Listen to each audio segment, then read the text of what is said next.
o sea, distintos medios de transporte, un poco con la idea de, ellos pensaban que iban a recabar, las malas condiciones laborales y la sobrecarga, laboral respecto de su salud mental, y en los audios todos recuperaron que eran como recuperadores del malestar social, ¿no? Entonces ahí fue re interesante porque todos los comerciantes, los que manejaban los colectivos de larga distancia empezaban a decir, bueno, nosotros soportamos narrativas del malestar de las personas, como que tenía que ver más con eso que con sus condiciones materiales de existencia o con sus condiciones laborales, ¿no?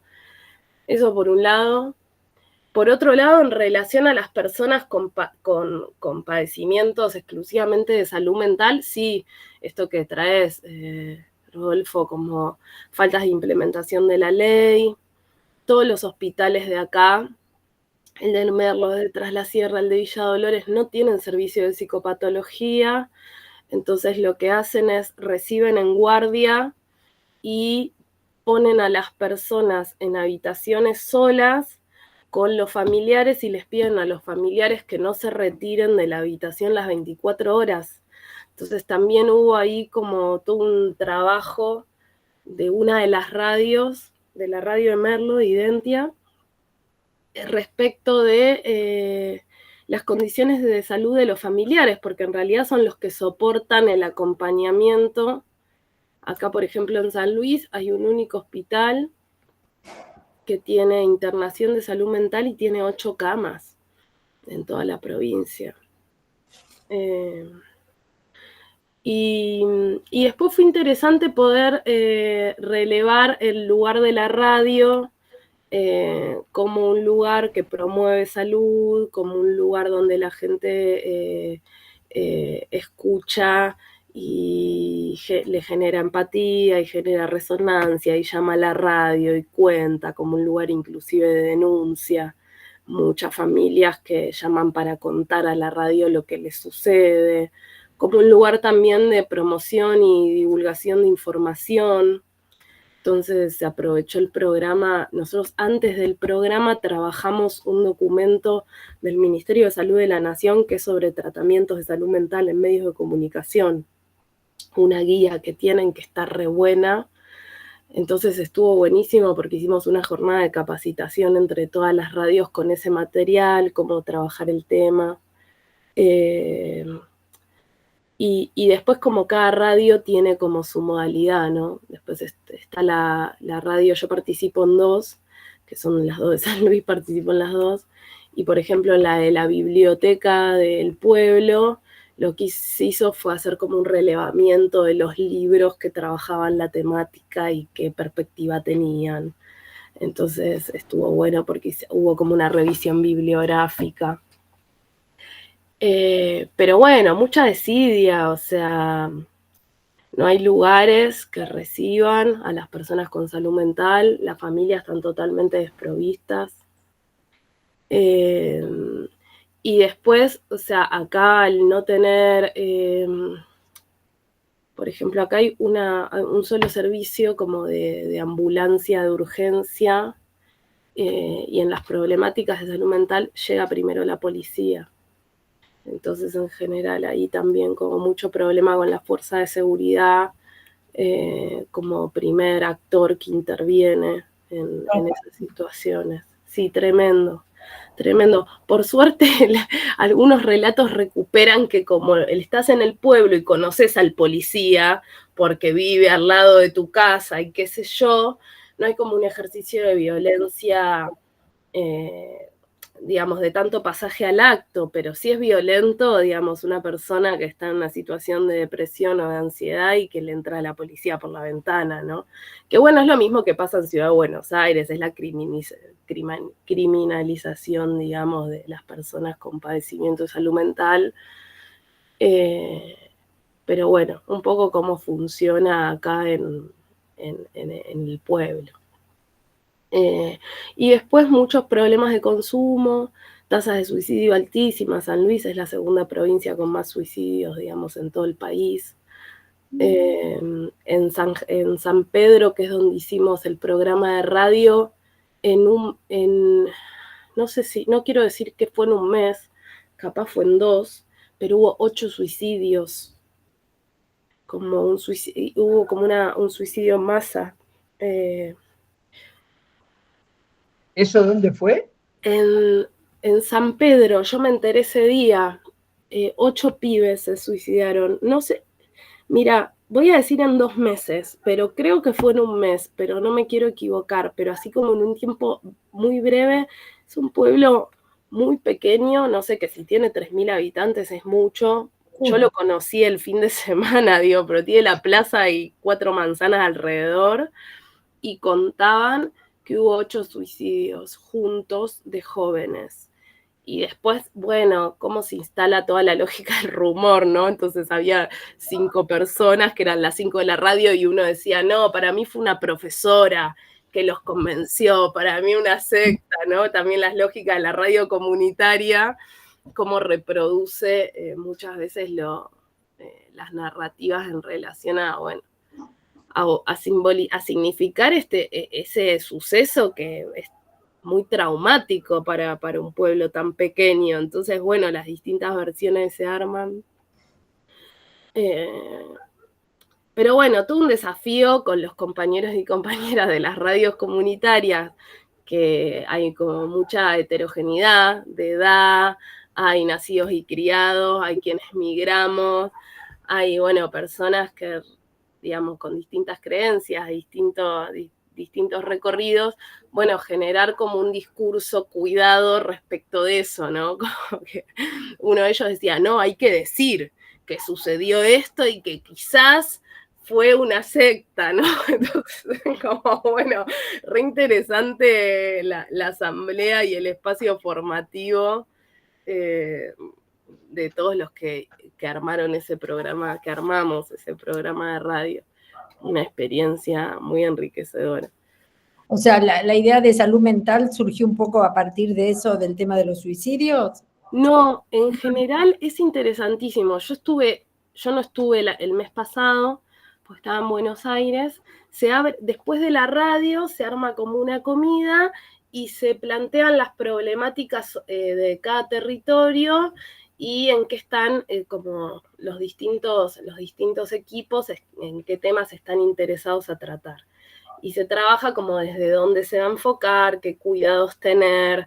Ahora, por ejemplo, el próximo es sobre la situación del agua, porque bueno, hay unos problemas interesantísimos acá con el agua y los barrios privados y demás. Pero bueno, surgió de los mismos equipos de la radio por observar que la radio se terminaba convirtiendo como en un lugar de denuncia y de escucha de los malestares. Y estuvo buenísimo porque nadie era del palo de la salud, de los que estaban ahí. Así que para mí estuvo buenísimo. Escuchar cómo desde dónde lo iban pensando, cómo significaban esos procesos, bueno, las discusiones, ¿no? En relación a también índices altísimos, digamos, y situaciones recontra preocupantes de adicción, de consumo problemático. Sobre todo el alcohol acá en los pueblos, de mucho consumo de alcohol y cocaína. Sí. En Merlo hay mucho consumo de cocaína. Y aparentemente en los pueblos de Tras la Sierra, que están más aislados, es más el consumo de alcohol, pero bueno, como índices así como muy preocupantes en relación a, bueno, lo que, no sé, un equipo, creo que fue el de Villa Dolores, entrevistó al jefe del hospital de Villa Dolores. Y bueno, y sí, como con muchas situaciones en relación al consumo. Así que bueno, estuvo bueno, fue como un experimento. ¿No es caro porque no sé, me imagino que hablando de radios comunitarios le llegan más a población más vulnerada? Sí, en Merlo, por eso digo, en Merlo hay como mucho consumo de cocaína. Merlo es una ciudad, digamos, de clase media, media alta, eh, el estatus de vida, es una ciudad cara, digamos, ¿no? Es turística, digamos, está quien vive de turismo y después está la gente que vive en barrios en la sierra. Y ahí sí que hay mucho consumo de cocaína, pero no, las clases, en la ruralidad es más el alcohol. Claro. A mí por lo que estás comentando, lo que me parece interesante, bueno, me llama la atención de lo que estás comentando, es que existe cierto registro social de los acontecimientos que están vinculados no al tema de salud mental, sino a situaciones como en el tema de los suicidios, pero que los sistemas de salud no los registran como tales. O por lo menos, digo, circula más allá de las distintas expresiones de los imaginarios y las representaciones, que algo ocurre, que algo acontece, que digo que no es, que no queda naturalizado que haya 8 suicidios. O sea, eso tiene un registro, pero institucionalmente no hay captura de esa información y tampoco hay una decodificación con respecto a que esto es un tema de salud o de un tema de salud pública, ¿no? Y que la radio en este juego, convocando, hablando, charlando, lo pone de manifiesto y que, digo, vos porque lo escuchás con otra perspectiva, con otra decodificación, con otro registro del lenguaje, pero es realmente importante esta dicotomía entre plantear, seguimos pensando problemas de salud mental cuando lo que ocurre particularmente son dificultades y trastornos de subjetividad social y comunitaria, ¿no? O por lo menos es lo que yo estoy escuchando, porque digo, lo planteo también, probablemente esto también ocurre acá en el Gran Buenos Aires y el tema de las adicciones y el tema de la violencia, digo, la tasa de mortalidad en jóvenes de 15 a 25 en el Gran Buenos Aires es altísima y tan alta o más alta en donde uno puede estar mirando estadísticas durante la dictadura y que no son muy distintas en ese grupo etario, en los varones, por ejemplo. Y es Sí, en llamativo, los eso, varones es altísima. Acá es una eso, diferencia de 80% de varones, 20% de mujeres en la claro. provincia. Pero digo, estando ahí en un barrio del Gran Buenos Aires, en Ejército de los Andes, en Fuerte Apache, el relato comunitario, el relato de las personas, de la gente mayor que vivió durante la dictadura, y cuando comienzan con su narrativa, digo, el registro, la percepción es que siguen apareciendo muertos cotidianamente y dice, bueno, esto no es tan diferente como nos pasaba durante la dictadura. Y eh, esa similitud o ese paralelismo lo hace la propia gente, o por lo menos algunas de las personas con las que yo he charlado en el barrio. Y al mismo tiempo, las instituciones de la escuela siguen funcionando, el centro de salud sigue funcionando, mucho más restrictivamente por la carencia de recursos, de medios y de recursos humanos, particularmente de profesionales. Y no, también lo que se va perdiendo es esa percepción de que el equipo que está trabajando o de los profesionales que trabajan tenga una sensibilidad para poder estar dando cuenta de estos acontecimientos, como en otros momentos de la historia había cierta escucha o una perspectiva en donde desde un pensamiento político, ideológico, había que prestar atención a estas cosas que ocurrían, ¿no? No sé, me parece, digo, por lo que escuchándote y por las cosas que estoy viendo y que veo cuando voy al barrio, ¿no? Mm. Sí, de hecho, una de las radios entrevistó a la intendenta y la intendenta decía que iba...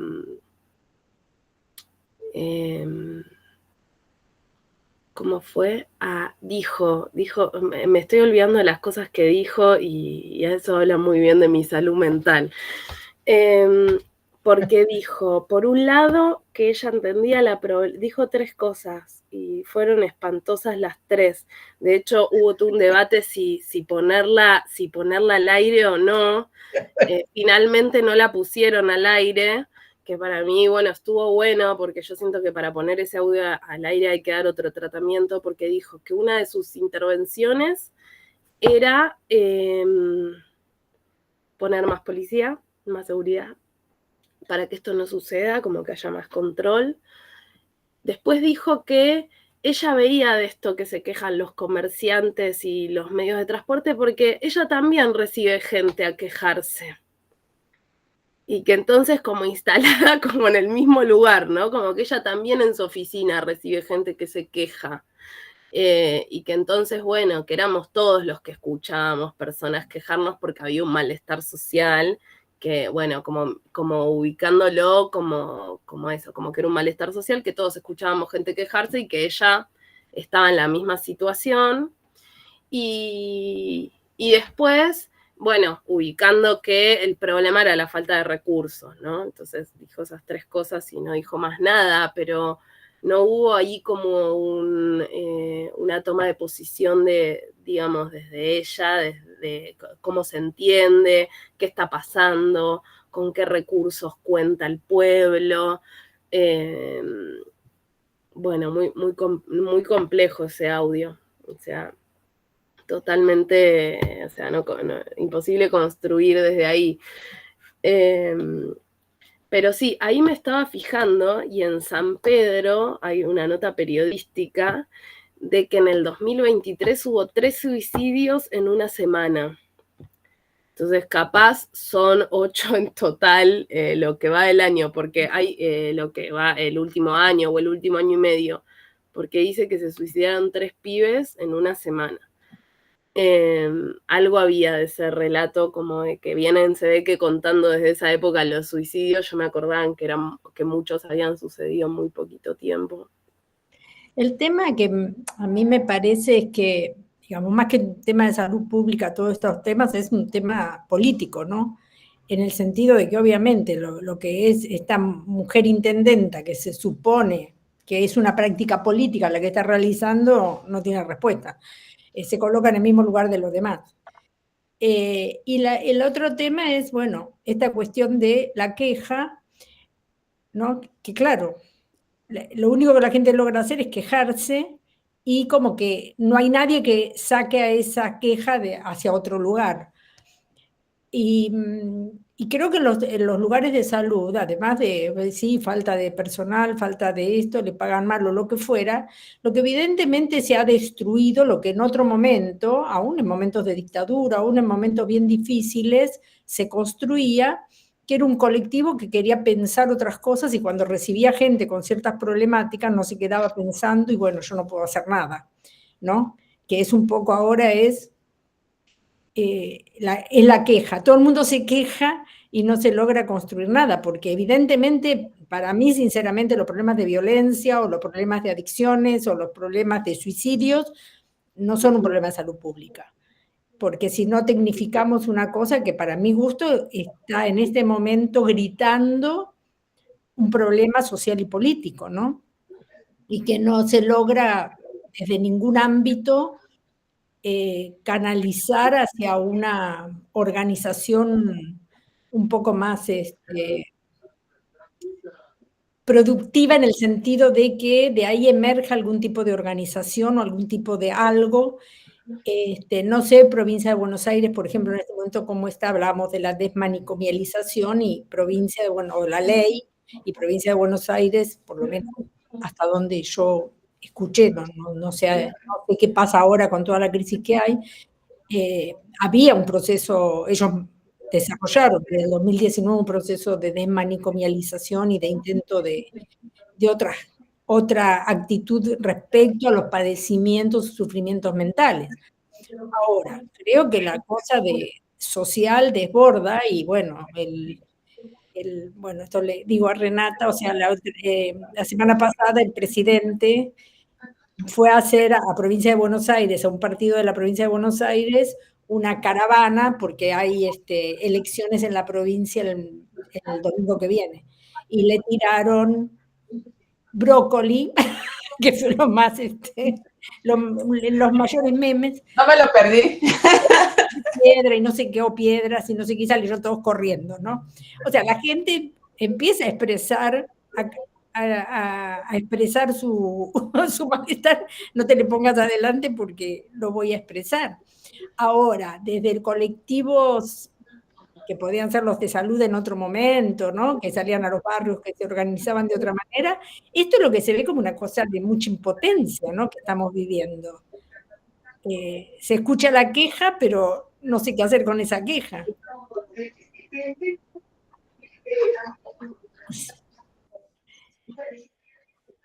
Yo creo ahí que, bueno, volviendo a la provincia, ¿no? El proceso de manicomialización es profundo, está ocurriendo, pero junto con eso hay una importante recreación de muchos dispositivos dirigidos a la salud mental en el ámbito comunitario, digamos, una onda hospitales de día y centros de cuidado y centros de atención ambulatoria. Y a su vez, un número importante de capacitaciones dirigidas a médicos en general, a las guardias, digamos, para el tratamiento de los padecimientos de salud mental en los hospitales generales, digamos, que ese ha sido, me parece que es un avance importante, ¿no? Y por otro lado, digamos, en respuesta a esta cuestión vinculada a digamos, me parece que hay también un proceso importante de participación de muchos trabajadores de la salud en la disputa política, digamos, ¿no? Un verdadero movimiento sanitario que tiene expresión política, ¿sí? Que vimos hace poco en Pilar, hace unos días, digamos,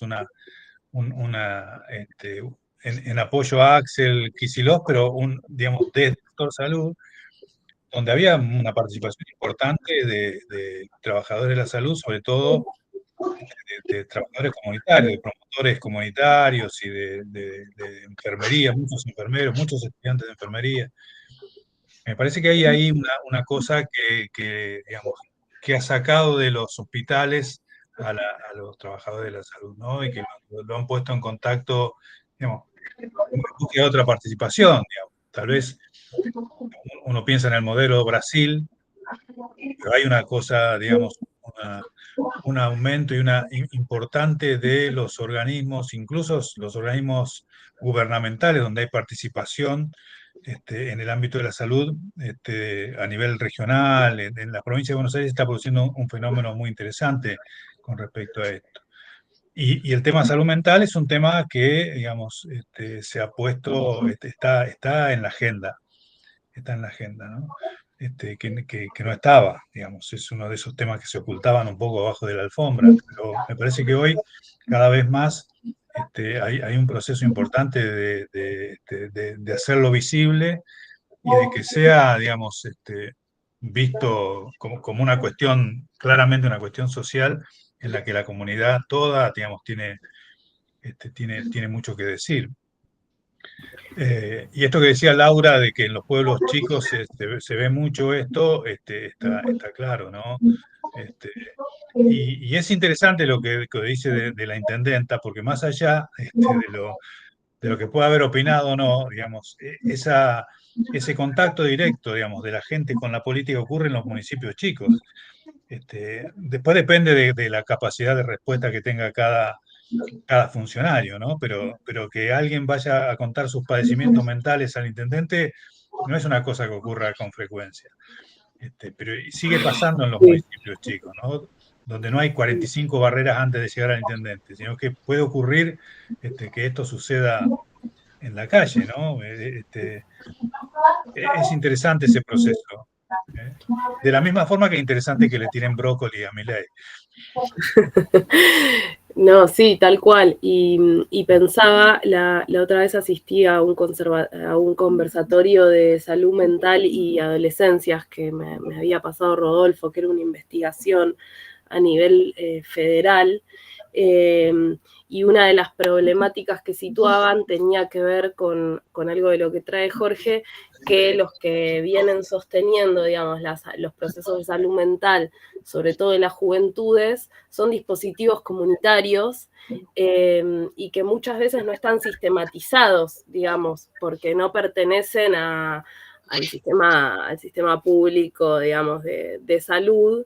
Y hacían un relevamiento de que, digamos, había un porcentaje altísimo de los pibes que habían entrevistado, que habían entrevistado pibes de Buenos Aires, de Santa Fe, Mendoza y creo que del norte, de Formosa, y Jujuy, bueno, de 4 o 5 polos, digamos, que muchos estaban en dispositivos que acompañaban sus cuidados, digamos, y hacían un acompañamiento en cuestiones de salud mental, pero que no eran dispositivos que respondían al sistema público de salud, que sin embargo estaban en funcionamiento, redes comunitarias, centros comunitarios, ONG, iglesias, bueno, un montón. Sí, en ese sentido también es cierto que el proceso de manicomialización también se ha extendido, porque también hay muchos de esos lugares comunitarios que son, ¿no? Porque ahora lo que ahora le llaman ¿cómo se llaman? Las comunidades terapéuticas, que antes era en la calle, en las asambleas y en la cosa, en los 70, ahora son lugares de encierro y de trabajo esclavo, ¿no? Entonces hay como un proceso complejo donde antes localizamos la manicomialización en unas instituciones cerradas. Ahora se ha dispersado y muchos de estas evangelistas, muchos grupos religiosos y muchas cosas han desarrollado estas instituciones realmente manicomiales y terribles bajo un manto de desmanicomialización, ¿no? Haciendo incluso grandes negocios con los gobiernos cuando pagan por los servicios. Entonces, creo que se ha complejizado, pero también aparecen los grupos comunitarios, bueno, he escuchado de varios grupos de organizaciones sociales que inventan formas de atender las problemáticas de la comunidad, sobre todo de los jóvenes y de las adicciones, inventan sus propias formas, porque no encuentran respuesta en ningún lado, ¿no? En ninguna institución bueno, no les dan bola o no los reciben o los pibes andan ahí tirados y ellos son los que lo ven y buscan las formas de encontrar cómo hacer algo. Renata, creo que levantaste. Sí. Yo no levanté. No, me llama mucho la atención lo que comentan porque yo me voy a fijar un poco más en el tema del consumo problemático de alcohol, que también finalmente es un tema de salud mental, ¿no? Sobre todo en ciertos abordajes se plantea una relación entre el consumo problemático de alcohol y quizás problemas de depresión, ¿no? En hombres es bastante común. Y usted tuvo una amiga que estuvo trabajando en un proyecto de prevención del suicidio, hombres, vía la detección oportuna de consumo problemático de alcohol. Entonces, así es como estaban entrando, porque dicen que en México los hombres como que no expresan la depresión de la misma forma que las mujeres, y entonces tienen un consumo problemático de alcohol y eventualmente algunos se suicidan. Entonces, ese era como el camino, ¿no? Pero ahora que estuve haciendo trabajo de campo en los Altos de Chiapas, que es una región indígena, me saltaba mucho que casi todas las colaboradoras de la investigación, no casi todas, pero digamos 70%, tenían parejas con consumo problemático de alcohol. Y era algo que a mí no me había tocado antes, o sea, había trabajado en otro contexto muy diferente. Y ahora se me hizo como una realidad muy, pues triste, ¿no? Para las mujeres, porque todas ellas sufren violencia de género. y tiene que ver con el consumo problemático de alcohol de la pareja. Y en algunos casos también hay consumo de sustancias. No pregunté específicamente qué sustancias, porque creo que ni ellas saben, pero sí lo hay.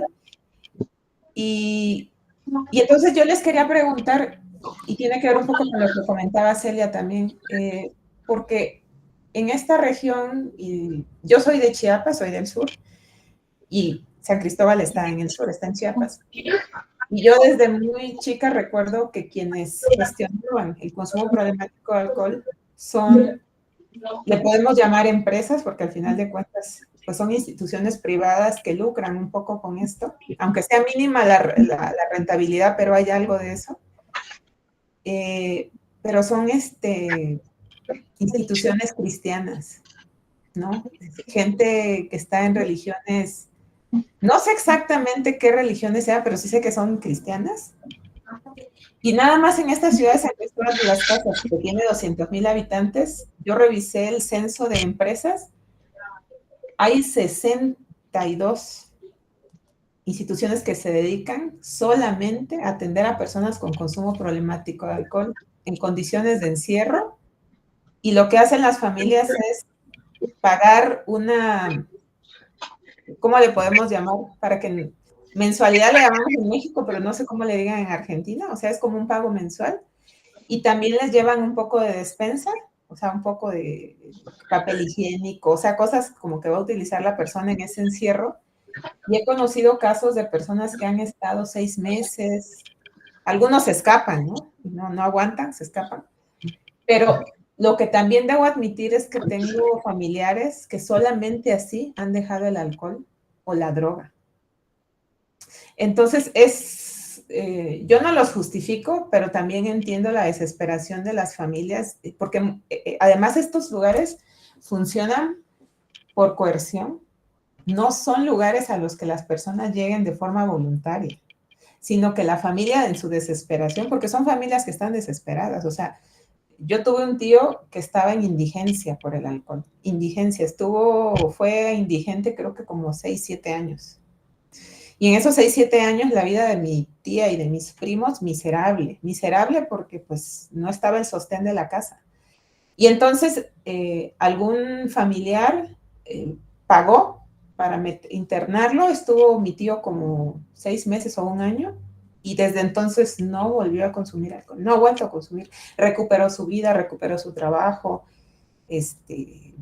vaya, volvió a ser la persona, no, bueno, no la que era antes, ¿verdad? Pero digamos, desafortunadamente en esos 6, 7 años que estuvo en la indigencia por alcohol, pasaron muchas cosas en la familia, y bueno, mi primo murió de VIH y su hermanita fue madre adolescente. Entonces digo, al final de cuentas pasaron muchas cosas tristes, terribles para la familia, por lo cual a mí cuando me enfrento con esta realidad de mujeres que están en dinámicas, relaciones donde el alcohol está siempre presente, me salta y me da mucha tristeza porque es difícil, ¿no? Siento yo que es un problema muy grave, pero del cual el Estado no se quiere hacer responsable. Entonces surgen estas organizaciones, instituciones que se aprovechan, y entonces dicen que las terapias que usan son horribles, dicen que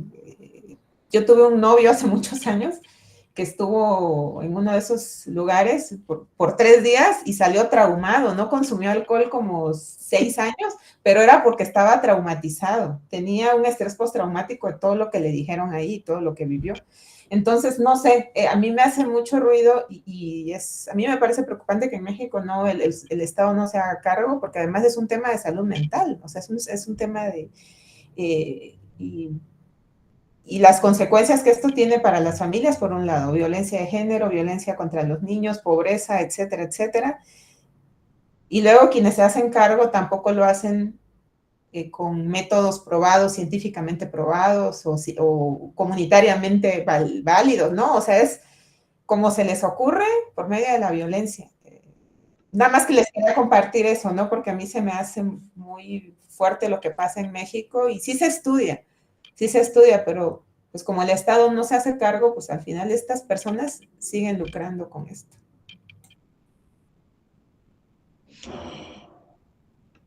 Hay diversidad de instituciones y sí, los evangelistas, la realidad, por ejemplo, es que son los que están en las comunidades, son los que van, por eso que van logrando cada vez más adeptos, porque son los militantes de la comunidad. Pero bueno, hay algunas que no lo sacan ni siquiera de la adicción a pesar de los métodos, sino que los recluyen ahí, los largan y salen los pibes igual que antes o en peores condiciones por lo que viven. Pero el problema es que yo tampoco creo que solamente sea un problema de salud mental. El efecto es un problema de salud mental, pero la causa no es salud mental. O sea, la causa, esto es de lo que no se ocupa el Estado o las políticas, porque estos hombres violentos que beben y que no sé qué, bueno, están viviendo una serie de cuestiones contextuales de, bueno, lo que ya sabemos que va haciendo el neoliberalismo, y desplazándolos y se convierten en inútiles que después, como tienen que seguir siendo machos, el asunto es pegarle a la mujer ahora, ¿no? La mujer es la que va y trabaja y después él viene y le pega. Entonces digo, son complejidades que el problema es que si también lo abordamos solamente desde una mirada técnica, digamos, de decir, bueno, esto es salud mental, esto es esto, ¿no? Corremos el riesgo de no solo no encontrar soluciones, sino no entender el problema. Porque, bueno, en estos pueblos, no sé la causa de esos suicidios, que lo que tendrían que estar mirando es, bueno, ¿qué es lo que pasó? ¿Qué le pasó a estos chicos? Pero ¿cuál es el futuro? ¿No? ¿Cómo se construye el futuro en sociedades como las nuestras ahora, donde cada vez más y más sectores están sin futuro? El otro día leí el libro de, no sé si conocen a César González, que es un muchacho de la villa, del conurbano, creo que, no me acuerdo si es de una villa del conurbano, que, bueno, estuvo en situaciones de ultraviolencia y demás, termina preso, o sea, fue baleado, o sea, le pasaron de todas las cosas que se pueden ocurrir. Él es sociólogo ahora, es escritor y es cineasta, pero lo que cuenta en ese libro que se llama El niño resentido, que es el que yo leí, ahora quiero leer el siguiente, que es cuando cuenta que cuando está en la cárcel, y que lo que le escuché a él decir es que él de alguna manera siente que zafó de esa situación, porque en la cárcel en ese momento, él cayó preso creo que en el 2011 o algo así, estuvo 5 años, había programas de formación en la universidad, estaba ahí adentro, él pudo estudiar ahí adentro, bueno, digamos, tuvo una contención y una posibilidad de hacer cosas que cuando salió transformado en otra persona, y que él decía que ahora que acá en Argentina se han cortado todos esos programas porque aún los que son ad honorem y que la gente iba porque quería ir, también los han cortado. Él mismo planteaba qué destino tienen esos chicos que caen, como él cayó, a nada, a estar ahí entre gente que está en las mismas situaciones que como cuando están en la villa y salen sin ninguna arma, sin ninguna posibilidad de decir, vi otra cosa, encontré otra cosa. Entonces creo que es esto, ¿no? En la problemática de que desde la política no se plantean, bueno, ¿cómo hacemos? La intendenta, en vez de decir, vienen y me vienen a mí también, ya sé que hay estos problemas, me dice, bueno, a ver, ¿cómo colectivamente qué podemos hacer? ¿Cómo podemos hacer algo? ¿No?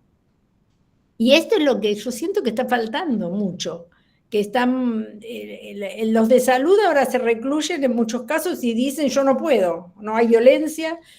Rosario, que fue una ciudad donde había mucho trabajo territorial, había mucho desarrollo de los centros comunitarios, de los centros de salud, pero ligados a la comunidad.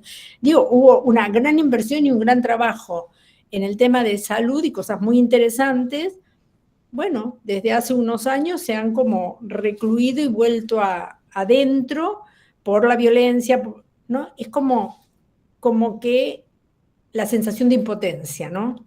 Entonces está todo el mundo con un malestar horrible, porque no es lo que quieren hacer, no estudian para hacer eso, ni es lo que querían hacer cuando fueron a trabajar en el ámbito público, pero se sienten impotentes, ¿no? Lo único que puedo hacer es cerrar la puerta del centro y protegerme de que no vengan las balas.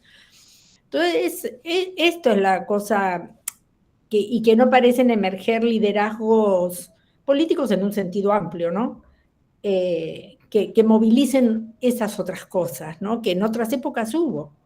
Eso no sé por qué es ni cómo es, pero es como una sensación donde se percibe todos los malestares, se puede dar cuenta de todo eso, pero hay pocos espacios donde se esté pudiendo hacer alguna otra cosa. Y evidentemente, bueno, Provincia de Buenos Aires tiene el apoyo estatal. Ahora, ¿cómo hacemos? Porque esto es lo que nos tenemos que preguntar en el resto del país y creo que en México también debe pasar algo similar. ¿Qué hacemos si no está el Estado? ¿No? ¿Cómo podemos replantearnos la vida sin el Estado? O con un Estado en contra, digamos. Sí, una cosa que me gustaría contarles es, bueno, aquí en esta región que yo estoy trabajando ahorita, donde les decía, en esta región indígena, se llama Los Altos de Chiapas. Ahí es curioso porque hay una historia detrás del consumo problemático de alcohol y viene desde la época colonial. Pero más recientemente, durante el siglo XIX, finales del siglo XIX y principios del XX, cuando todavía estábamos en pleno feudalismo, podemos decir, porque la gente prácticamente vivía en condiciones de servidumbre, ¿no? Trabajando para las personas muy ricas, había un mecanismo que se llamaba tienda de raya. Y era una tienda a donde los siervos llegaban a comprar sus cosas más elementales, azúcar, o sea, para comer, pero siempre estaban endeudados. Entonces, nunca liquidaban la deuda y entonces prácticamente se volvían esclavos, ¿no? Pagando una deuda que nunca se pagaba, nunca se saldaba. Pero y una de las cosas que compraban mucho para soportar, yo creo que esas condiciones de explotación, era alcohol. Entonces, muchos historiadores han documentado cómo engancharon a los indígenas haciéndolos alcohólicos, ¿no? Y era una forma de tenerlos como siervos, como esclavos, como lo que ustedes quieran, ¿no? Eso estamos hablando hace apenas 100 años. Luego viene el reparto de tierras en México, que México fue uno de los pocos países de América Latina que hizo un reparto de tierras así generalizado, donde mucha gente se vio beneficiada, incluso mi familia, ¿no? Que ahora se dedica al campo. Pero ya estaba el mal hecho, ¿no? Ya estaba, y durante un tiempo se quiso regular, pero no faltaron los traficantes de alcohol, y eran las élites nuevamente quienes pues hacían esto, ¿no? Pasan los años, el problema sigue, y entonces, ante el malestar que esto provocaba, fue aprovechado por grupos proselitistas religiosos para captar personas. Y sí los sacaron del alcoholismo, pero los hicieron ahora, ¿a qué creen que son adictos ahora? ¿Cómo sustituyeron el consumo de alcohol? Con Coca-Cola. Y entonces, la región de los Altos de Chiapas es la región del país que consume más Coca-Cola del país, per cápita. Hay unos problemas de diabetes, de obesidad, de mucho, y por eso. Entonces, es muy interesante lo que plantea Celia, ¿no? Cómo es una cosa política y que está detrás, política económica además, ni siquiera nada más es política, ¿no? Tiene que ver con los grandes grupos empresariales. Aquí salió beneficiada la Coca-Cola sin proponérselo, ¿no? Pero al final es como grupos de poder van tratando de captar personas, tenerlas ahí pues en condiciones de esclavitud, porque al final de cuentas las religiones también tienen un poco de eso, ¿no? Porque ahí pagan diezmos, ¿no? Tienen que dar parte de su salario para que se sostengan estas religiones.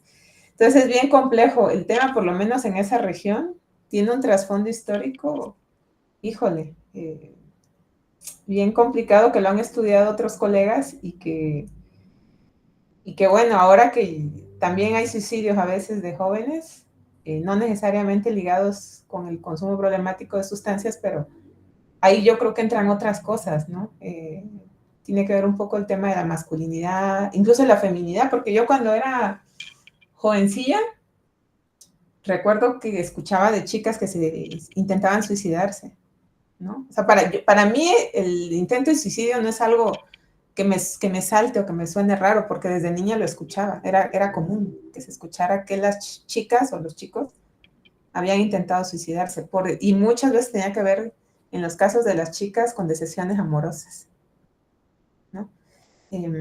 Pero bueno, yo creo que ahora estos tiempos están pasando otras cosas que, bueno, yo no estoy estudiando, no sé a qué responden, pero sin duda también sucede, ¿no? Y es muy triste porque pues es una edad en la que deberían tener todas las ilusiones puestas, ¿no? Y parece que al contrario, ¿no? Como que no hay horizonte, o no sé qué sucede.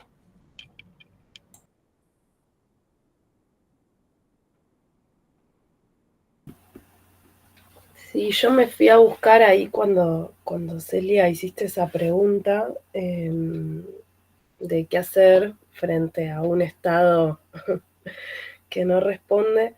Hace un tiempo estuve leyendo este libro de Fasan que se llama ¿Cuánto vale una vida? O cómo pensar la dignidad humana en un mundo desigual. Que bueno, habla un poco de qué vidas valen en los procesos de salud y demás. Pero una de las cosas que arriba es que, digamos, frente a la desidia estatal, frente a algunas minorías o algunos grupos, que una, digamos, enuncia como varias, ¿no? Como una de las formas es, bueno, el ejercicio de la ciudadanía en la demanda por el derecho de salud, las redes comunitarias, pero también enuncia como que para denunciar, digamos, las desigualdades estructurales,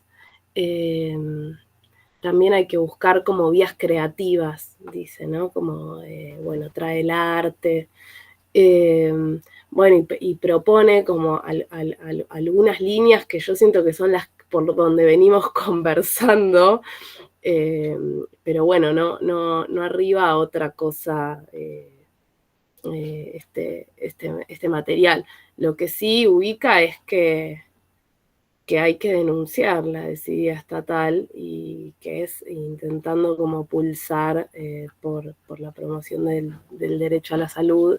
Yo siento que es complejo, que la propuesta está buena, pero que es compleja. Pero bueno, dice que eso, que el arte y las redes comunitarias son un camino posible. Bueno, ante un gobierno como el de Milei podemos ver que los reclamos, la denuncia y el reclamo no los afecta demasiado a ellos. Creo que sí favorece la organización de los grupos, ¿no? Si pensamos, no sé, lo más visible acá, el Garrahan, por ejemplo, bueno, van organizando su lucha y van creciendo en la lucha. Y creo también que tienen que ser situadas el pensamiento que está pasando en cada lugar, porque evidentemente lo que pueda pasar en San Luis o en esta zona, en esta región que vos marcás como donde ustedes están, tras la sierra, toda esta zona, bueno, son condiciones particulares, situaciones particulares que ameritan esto, que los grupos comunitarios puedan sentarse como esto que ustedes hacen, ¿no? A ver qué está pasando y en todo caso es, bueno, ¿de qué hilos podemos tirar para generar recursos si hacen falta o de qué manera se puede continuar trabajando esto, ¿no? Porque lo que es clarísimo que estos grandes relatos donde murieron hace tiempo y que no han dado respuestas.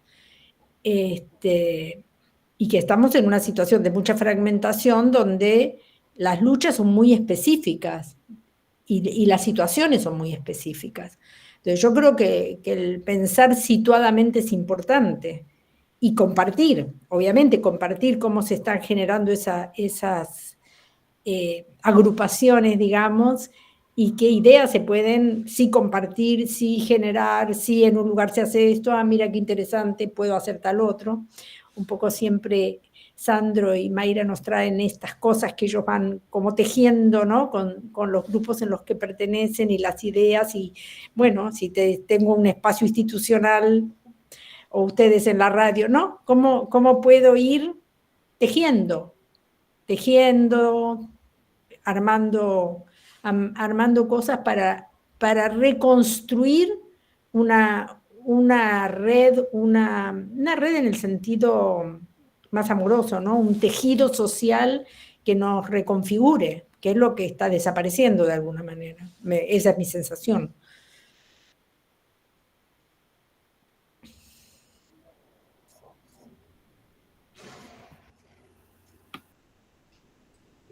Jorge, ¿vos querías hacer un comentario recién o antes? ¿Quién? ¿A quién dijiste? A Jorge. Está mudo. No, solamente, digamos, esta vinculación, alcohol, cultura, México, me recordó el libro, el clásico de Menéndez, Morir de alcohol, ¿no? Que trata muchas de estas cosas, que me parece interesante.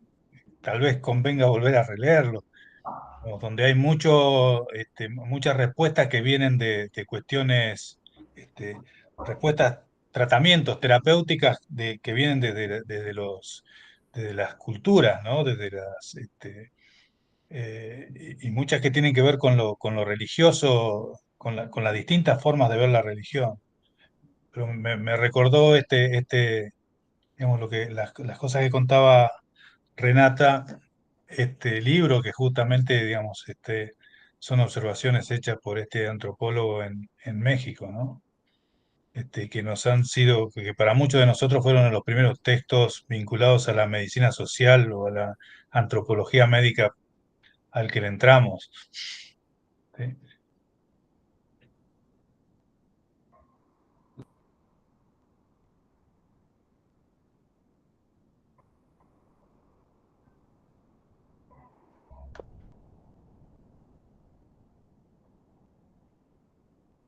Yo un comentario de lo que estaba escuchando me parece interesante. Me quedan algunas preguntas. Pensar el tema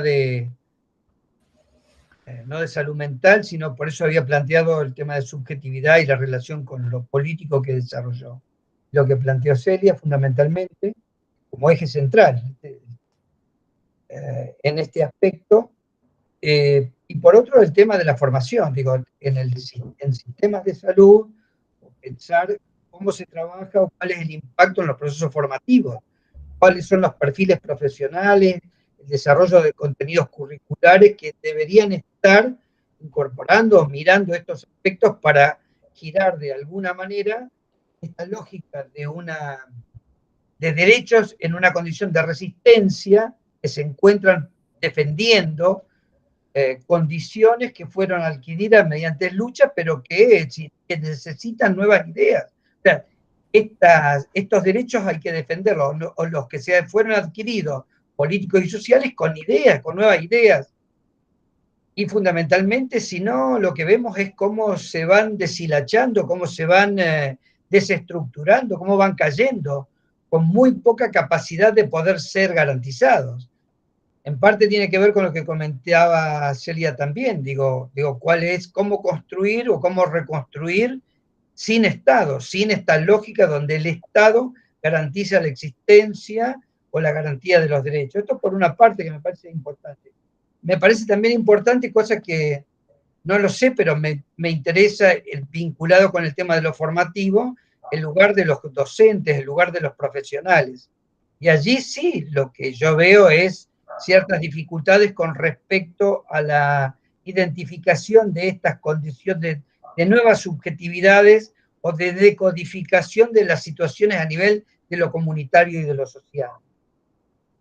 Y del impacto que tienen particularmente. Entonces se reproducen lógicas formativas y estrategias que reeditan nuevamente una mirada que es fundamentalmente la reproducción de lo existente o de lo existente que ya está en proceso de disolución o que ha desaparecido. Y por otra parte, cuando planteaba Renata el tema del alcohol, de Chiapas también, y de la condición de semi-esclavitud, esclavitud o de feudalismo, digo, eso también es un patrón que existía en América Latina también, de acuerdo al modelo productivo en cada una de las regiones y países en América, se consolidó. En la Argentina también existió con las empresas que trabajaron, por ejemplo, en una región que era del norte, el tema del quebracho. Hay una empresa que se llamaba La Forestal. Y también a los gauchos en la región pampeana se les pagaba con vale. Digo, el vale siempre dejaba la condición de deuda permanente. Ahora, si uno yo me planteo si el patrón, el dueño del campo o la empresa extranjera, como era en la Forestal, eran una empresa británica, y los dueños de la Patagonia, que eran británicos fundamentalmente, digo, ese vale es el Fondo Monetario Internacional, digo, la condición extractiva, bueno, se ha condicionado, se ha estructurado dentro de una lógica donde lo que sigue estando presente es la condición de la deuda.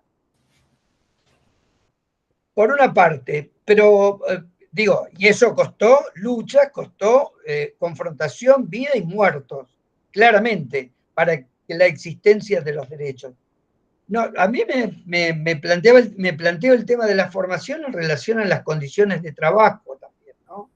De los profesionales, de los docentes, y el abandono de esta situación en donde los nuevos profesionales en muchos casos plantean, bueno, ¿cómo hago para sobrevivir? Estuve en una reunión el día sábado con un amigo, con un colega que es médico, vive en Bélgica y trabaja en Francia, y con otros colegas de él en distintos ámbitos laborales, donde entre 45 y 50 años, dedicados a la tecnología,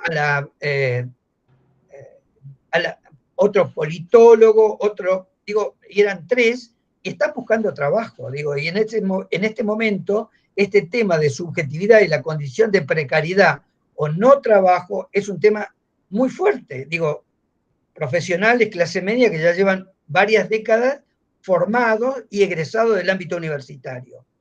Y el otro es la condición también de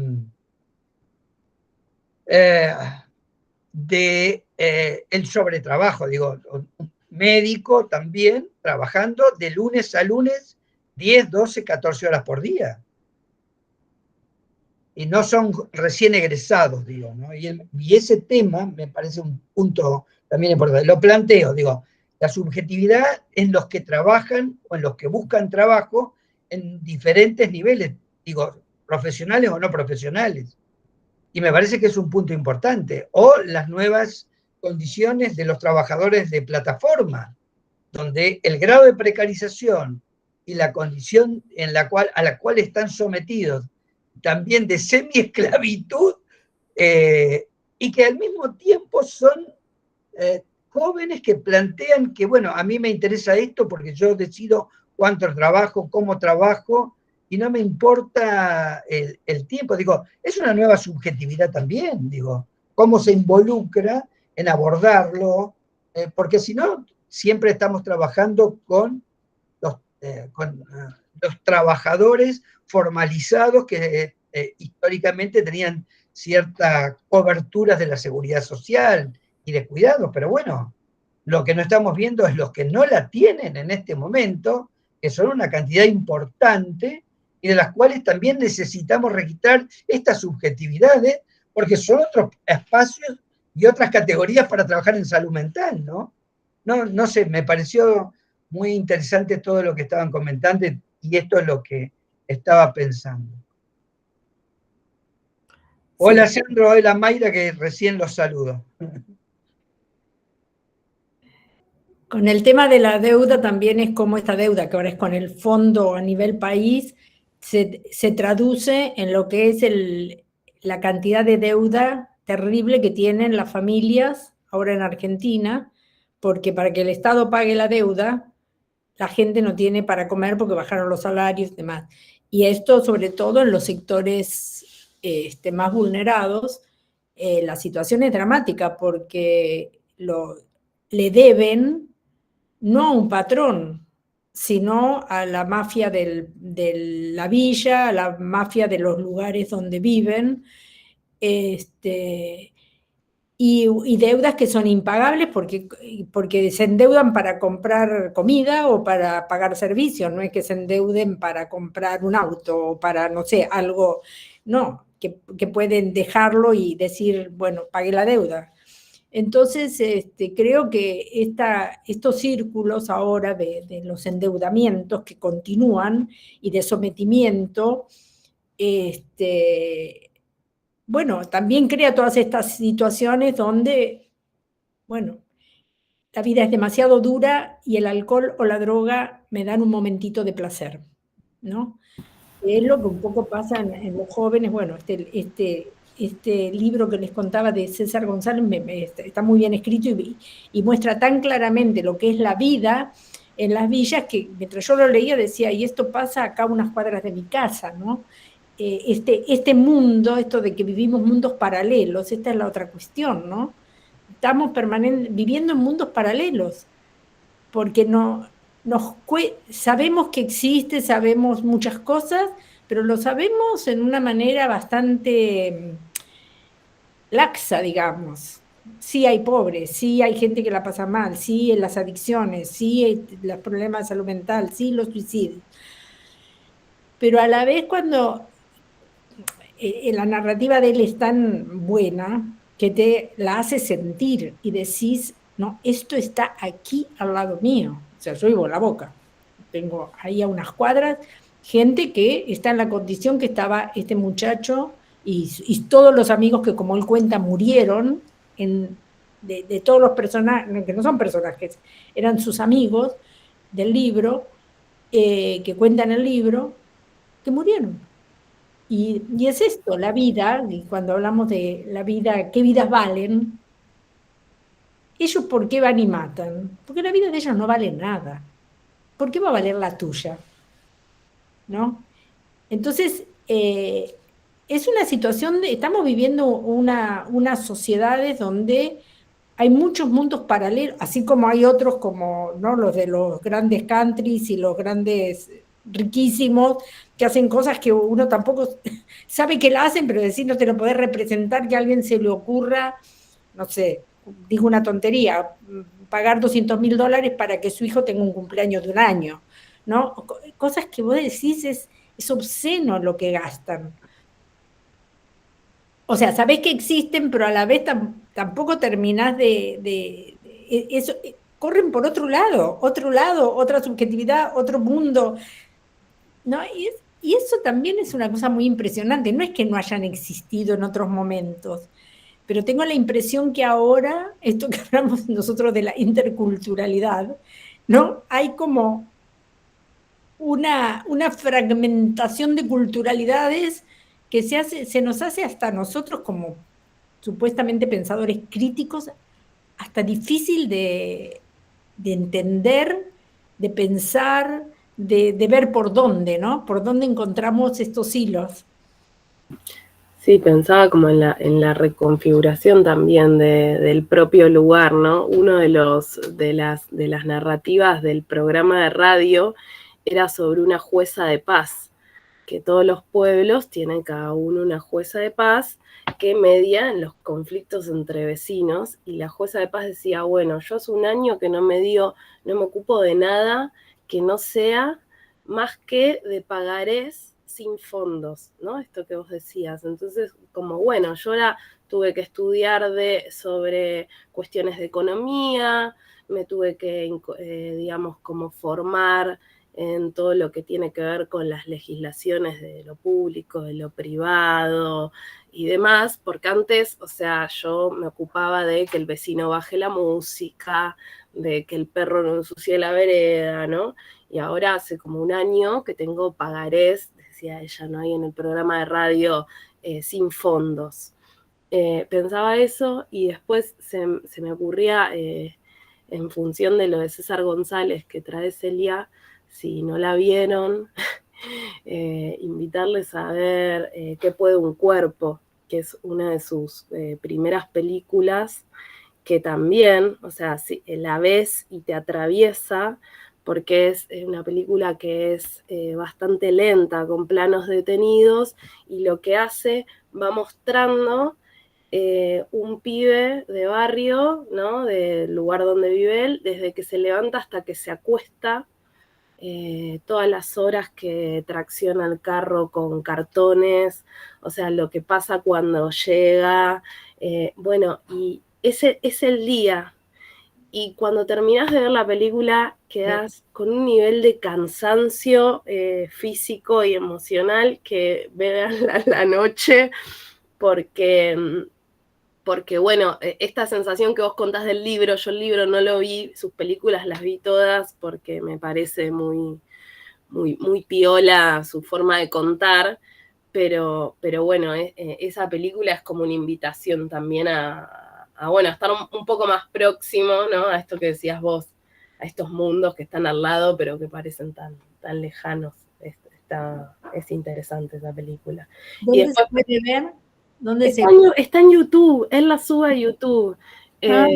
Después tiene otra que se llama Diagnóstico Esperanza, que esa es un poco más cruda, como relata como las historias de las familias y los entramados y las lógicas familiares de los barrios, como los pibes como incorporan el narcotráfico a temprana edad. Bueno, pero ¿qué puede un cuerpo? A mí me parece que está buenísima. Y otra de las cosas que él cuenta es que así todo, él durante muchos años tuvo que llamarse por su seudónimo, que es Camilo Blajakis, porque cuando él conoce la filosofía dentro de la cárcel y arma una revista filosófica, le bajan los dientes, o sea, cuando la revista circula, ¿no? Entonces, él arma un seudónimo y la revista empieza como a circular clandestinamente. Bueno, es re interesante. Hay una entrevista de él con Víctor Hugo en YouTube también, que está buena para conocer su historia. Oigan, me acaban de dar una idea para el artículo que estoy escribiendo. Sí, porque estoy haciendo un artículo sobre acumulación por desposesión. Porque bueno, lo que está pasando en México es tremendo, ¿no? Sobre todo está afectando mucho a la gente que no tiene seguro social, o lo que sería obra social en Argentina, creo, ¿no? Más o menos. Sí. Entonces estaba pensando justamente en esta cuestión, porque en el artículo que publiqué antes, hablo mucho de cómo la gente recurre al préstamo, a los créditos, esto de lo que hablaba Celia, ¿no? La deuda, sin la deuda, no es posible la subsistencia. Lo mínimo, que es comer lo básico, no es posible sin la deuda. Y ahora que estaba haciendo trabajo de campo me encontré muchísimo de eso, pero me llamó la atención esto que decías de que están endeudados con la mafia en las villas. Quería preguntarte si eso lo dice textualmente en el libro, porque yo encontré el caso de una chica que se endeudó con lo que acá llaman los colombianos, que tienen un sistema de crédito donde te hacen no sé si está en Argentina también, te hacen un préstamo, supongamos $10, pero te cobran $5 de intereses, y entonces se hacen $100 en un mes, y es una cosa así. Entonces, pues nada, chicas, muchas gracias, porque me acaban de dar una idea muy buena para él no trata ese tema de la deuda, él trata de la historia en la villa, no, pero las que trabajan ese tema en Argentina son Verónica Gago y, déjame que no me acuerdo el nombre de la otra chica, que creo, no sé si no estaba en México ahora, pero no sé si sigue en México.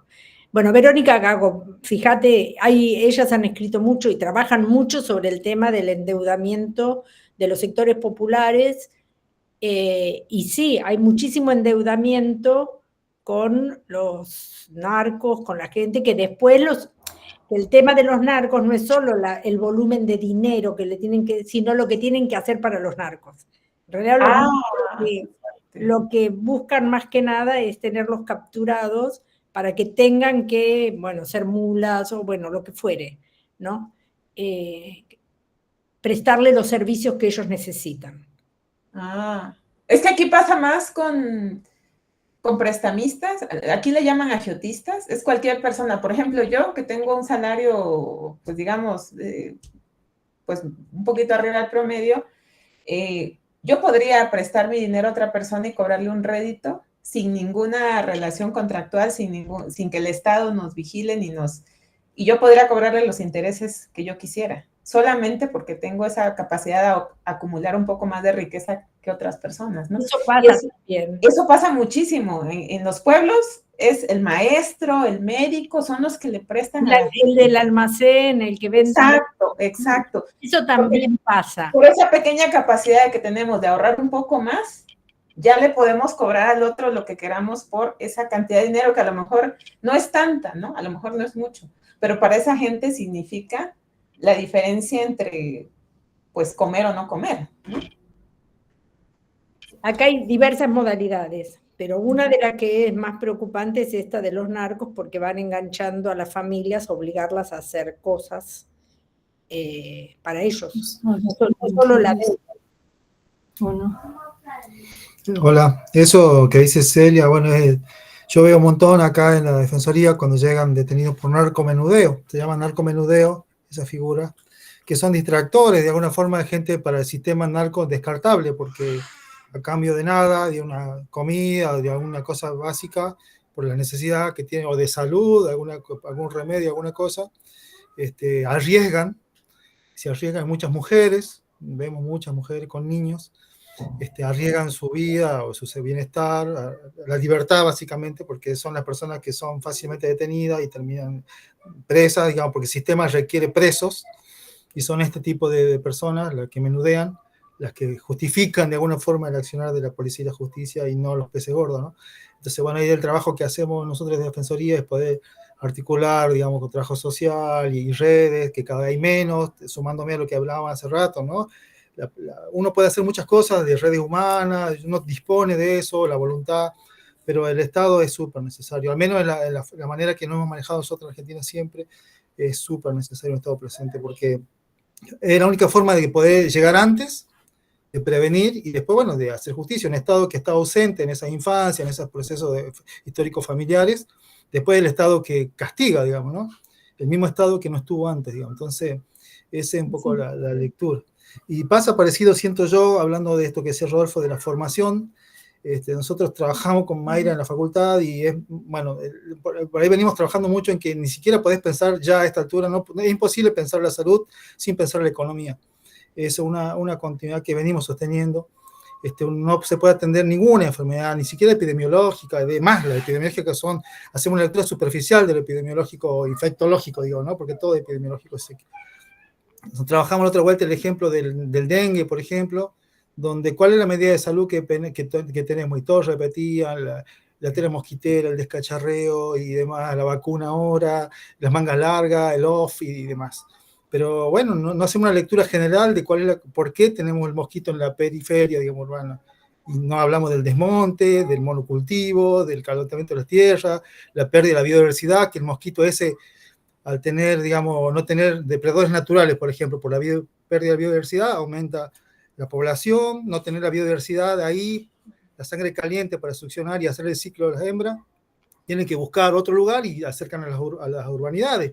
Pero primero empiezan por la periferia, digamos. Entonces, digamos, esas lecturas no la hace la academia. Tratamos de meter esas lecturas en la academia para que pensar que no hay forma de pensar una salud, sino es un parche lo que hacemos, y seamos conscientes que estamos haciendo un parche. Como médicos y chicos están haciendo un parche, y no pensar la salud en otra dimensión. Entonces, es imposible pensarla sin la economía, sin la epidemiología, sin lo social. Es imposible que puedas como médico hacer una buena prestación adecuada a dar una solución.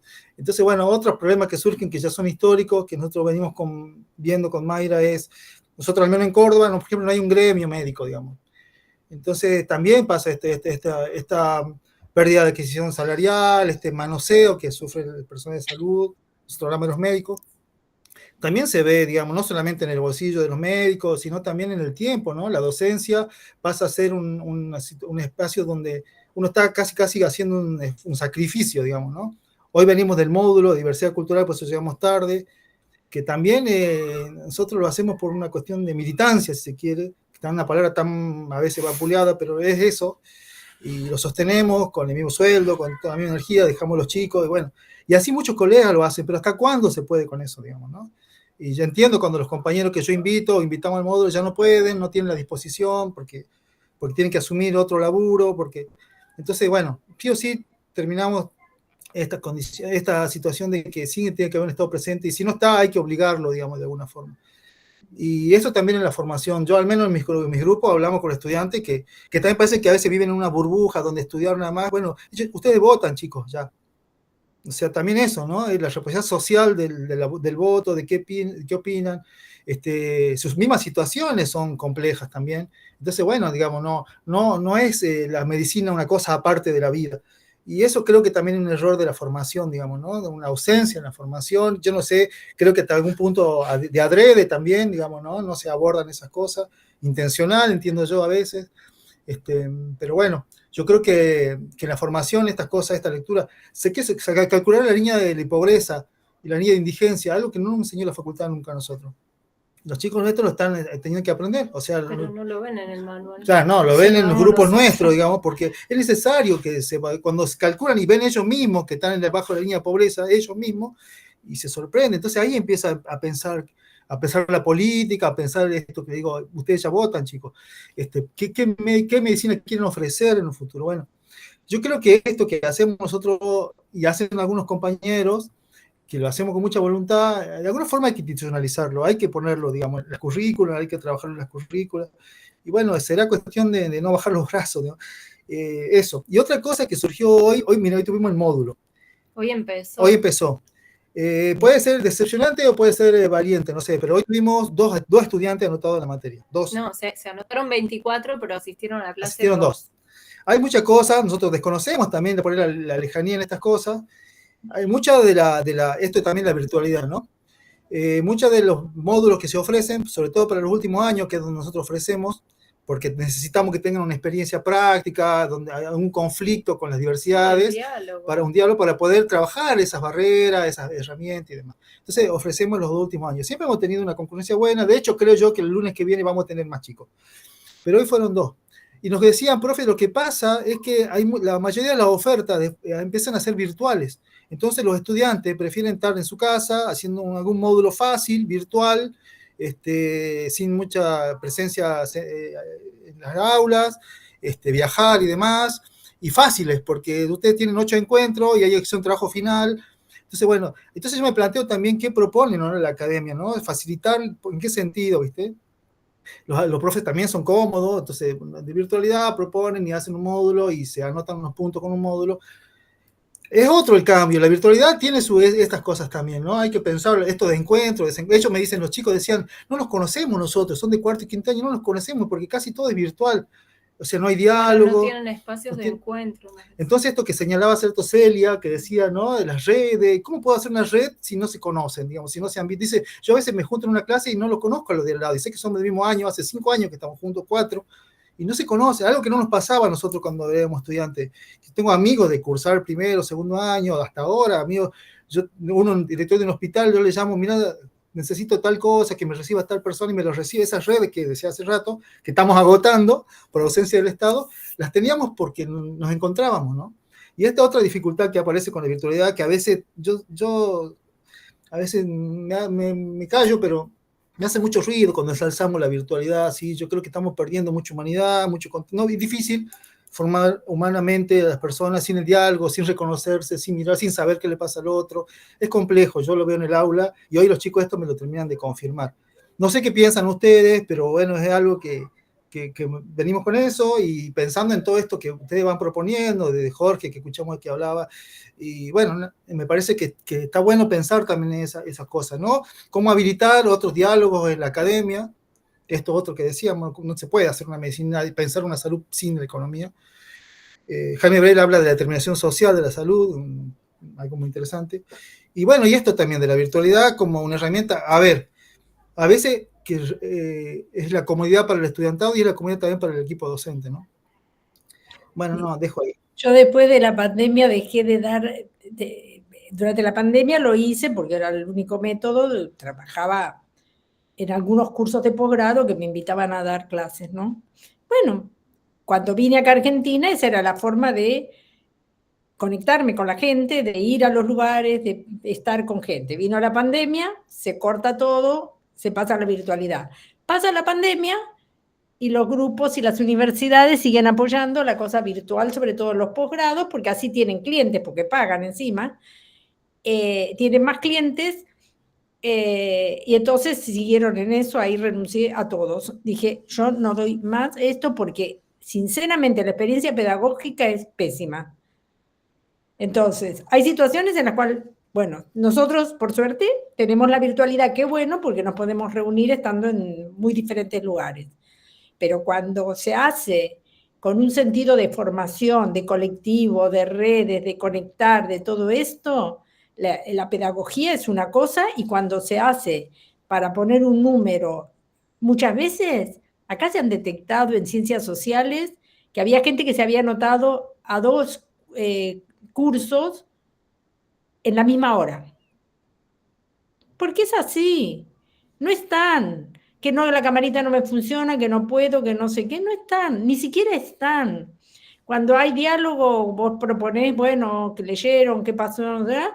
1, 2, 3 te hablan de algo, el resto no existe.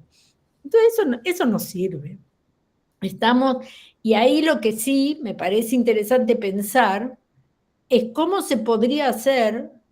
No, o sea, en mi caso yo soy una monotributista que me contrataban para una cosa, no formo parte de la academia.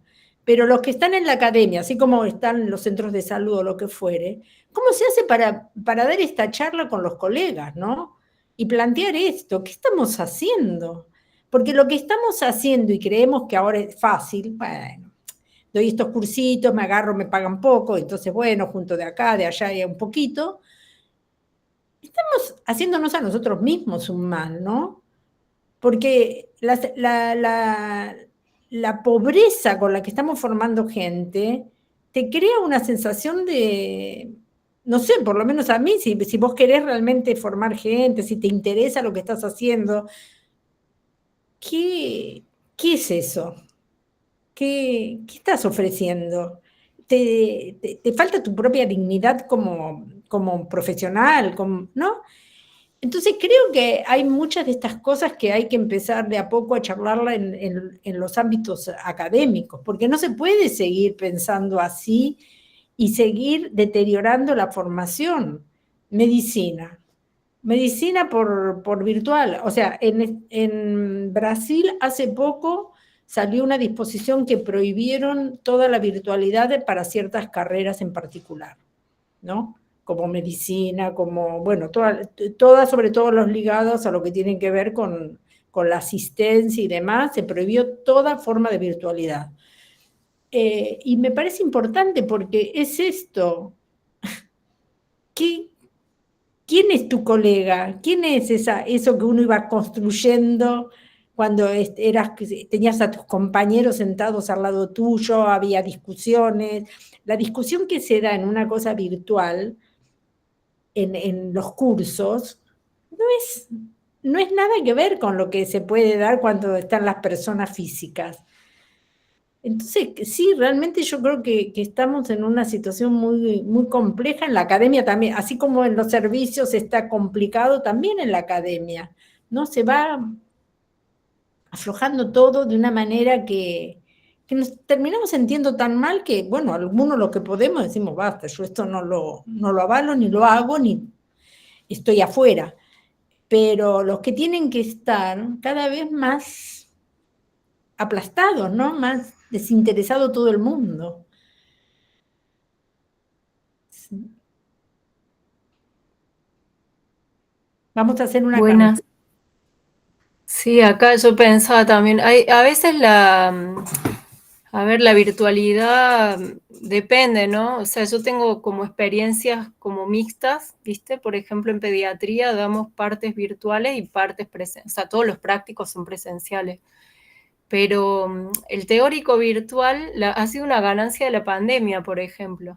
O sea, todos los martes tenemos teórico a las 8 de la mañana y están los 250 o los 260 estudiantes conectados y es una oportunidad única de encontrarse. Entonces es como que nos ha facilitado un montón eso, que en vez de ir hacia un aula, un montón de gente, después ir a los prácticos, a los hospitales, ¿viste? Entonces como que hay un horario fijo que se conectan y después sí hay un montón de otras instancias, hay talleres integradores, tenemos, qué sé yo, talleres de simulación de comunicación, más todos los prácticos en los centros de salud. Y en ese sentido está re bien usado.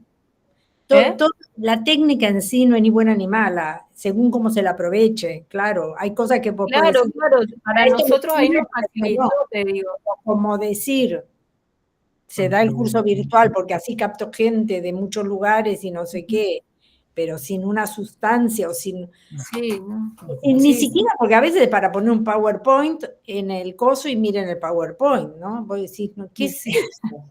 Un embole. Claro. Y sí, no, y después lo otro que pensaba hace rato cuando Rodolfo decía lo de la formación, ¿no? Como esta distancia entre la formación y todas estas cuestiones sociales, ¿no? Que también me parece que el otro día hablábamos con Sandro, ¿no? Esto de las militancias y bueno, y los trabajos territoriales y las cuestiones que hacíamos antes cuando estábamos los dos en el programa de médicos comunitarios, que de pronto no estamos más y las compañeras y compañeros que sabemos que están en los centros de atención primaria están metidos adentro del consultorio con muchísima demanda. Entonces es como muy difícil poder salir al territorio, salir a la comunidad, hacer otro tipo de trabajo. Porque bueno, la demanda los tiene atrapados ahí, y además porque eso, y después son esos mismos profes, o mismos médicos y médicas que dan clase en la facultad, y que no te pueden dar cuenta de esa situación social, digamos, porque tienen la mirada desde el consultorio nada más. Es como que la mirada esa comunitaria, digamos, de trabajo de las redes, de todo eso, es como que siento que está un poco... Como un poco, no sé si perdida, pero debilitada en este tiempo, que no hay tanto de eso. ¿Qué pasó? No, igual vos como médico, por más que no tengas territorio, hay que pensar que un problema de salud como una diabetes no puede pensarse sin lo económico, sin lo social, digamos, más allá de tu experiencia. Sí, pero no todos lo piensan, digamos. Bueno, sí, muchas médicas médicos piensan el tratamiento, el diagnóstico y chau. Y eso tiene que ver con la formación, digamos, una formación sesgada, sí, digamos. Sí. Por eso, digo, eso es lo que no se traduce en la docencia, me parece a veces. Hay como una brecha ahí entre lo que pasa socialmente y la enseñanza en la facultad. El paradigma, ¿no? El paradigma biomédico, asistencial, paternalista y demás, y el paradigma, un paradigma más integral, digamos, ¿no? Eso creo que también es claro, digamos, como todavía la práctica todavía sostiene un paradigma, digamos, biológico, digamos, y lo demás queda afuera, y eso es un problema.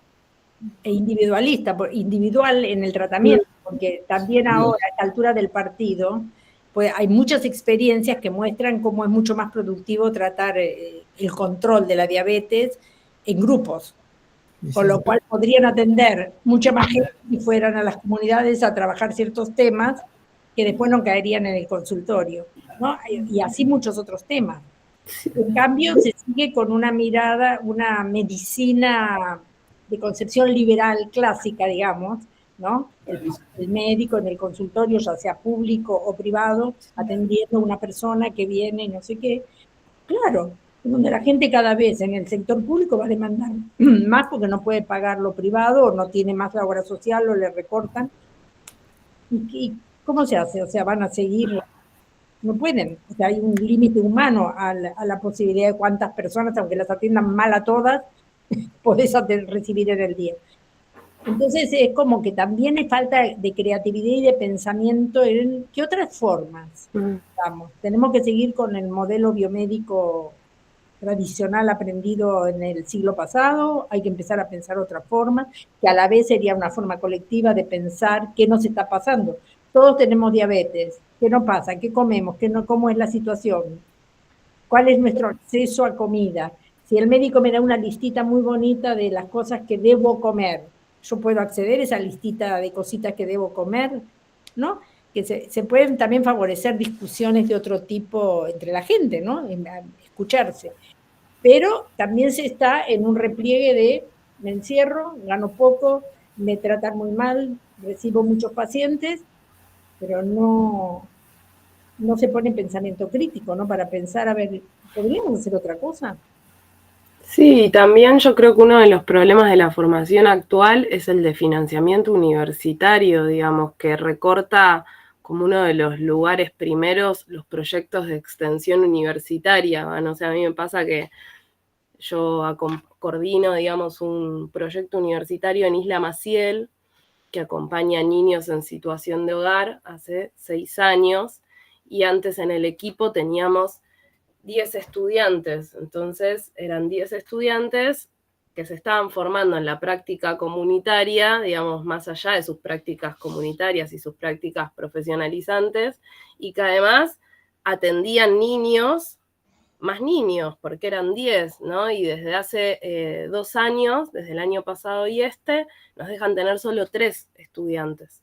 Entonces se empobrece las reuniones grupales y el intercambio, el alcance del dispositivo se reduce, a la vez son 3 estudiantes por año que pasan por el dispositivo, y si quieren continuar nos piden por favor como que los dejemos continuar, entonces ni siquiera rotan.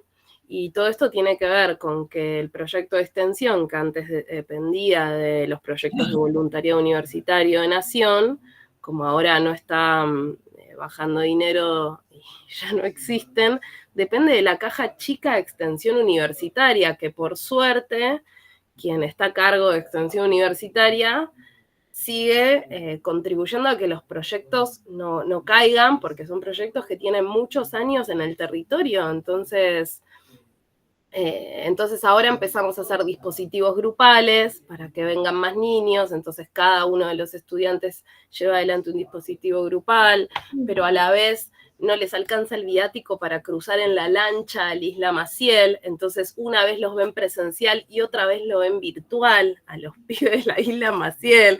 Hay que garantizar los datos y la accesibilidad de esos niños, porque no, es como todo muy complejo y que también tiene que ver con la situación en la que están las universidades, que es muy, muy compleja. Y esto mismo pasa en San Luis, que yo también formo parte de otro proyecto de extensión, y se tuvo que recortar el tiempo en el territorio también, o sea, se va a territorio una vez cada 15 días.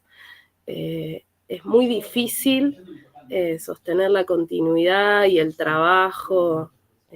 Ahí lo que yo planteo es, no se pueden mirar las situaciones locales y ver qué instituciones pueden ayudar a bancar esas cosas que otras áreas ya no bancan. No sé, pienso, acá en La Boca, ¿quién maneja esto del cruce de las lanchas? No pueden cruzar a estas personas, no sé, yo creo que sí. Sí. Porque la situación no es lo que yo deseo. Yo quisiera un Estado presente, un Estado todo esto, pero lo que yo veo de la lógica no solo de Argentina, el capitalismo mundial lleva un retroceso del Estado, lleva a estos modelos que vendrá un poquito mejor, un poquito peor, pero donde hay el nivel de concentración de la riqueza es tal que ya no les interesa, porque hay muchísima gente que no servimos más para nadie, no nos quieren, no servimos para la reproducción capitalista. Entonces, ¿cómo se empiezan a crear otros lazos y otras formas más local, como, bueno, hablábamos de los intendentes, bueno, lo que está más cercano, un barrio, una organización, una institución, cómo se empiezan a generar otros lazos también, porque la sensación es que si no nos quedamos sin nada. En los sectores populares, en eso creo que tenemos mucho para aprender, porque ellos es esto, ellos se ingenian desde la nada, ¿no? Todo lo que fueron el movimiento de desocupados de Argentina, trabajadores desocupados, ¿no? Cómo en las villas, cómo las mujeres, cómo las organizaciones crean formas, ¿no?